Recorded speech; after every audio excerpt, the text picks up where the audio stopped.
often asked, how is it possible to improve reading rate without loss of comprehension?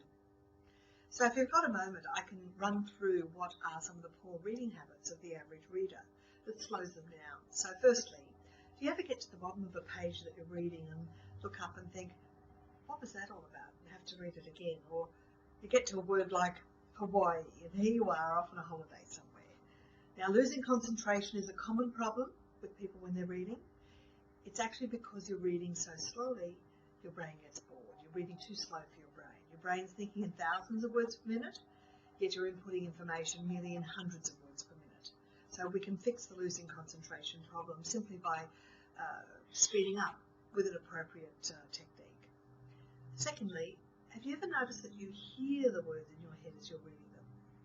You read them silently to yourself or mentally.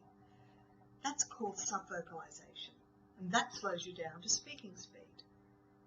So we train you to read as fast as you can see words, not just as slow as you can say words. Have you ever watched someone's eyes when they're reading?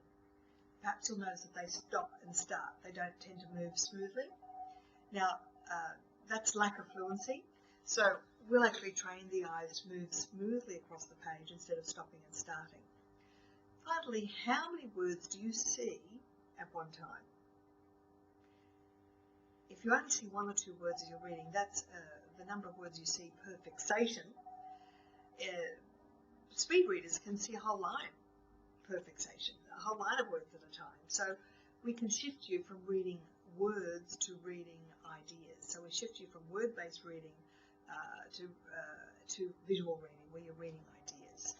So have I given you an inkling of how it's possible to increase reading rate without loss of comprehension?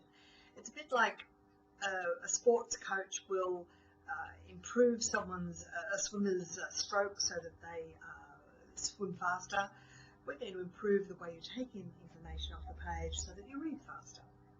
So it's not about moving the eyes faster with the poor reading habits in tow. It's about changing the way the eyes pick up information off the page so that you automatically speed up.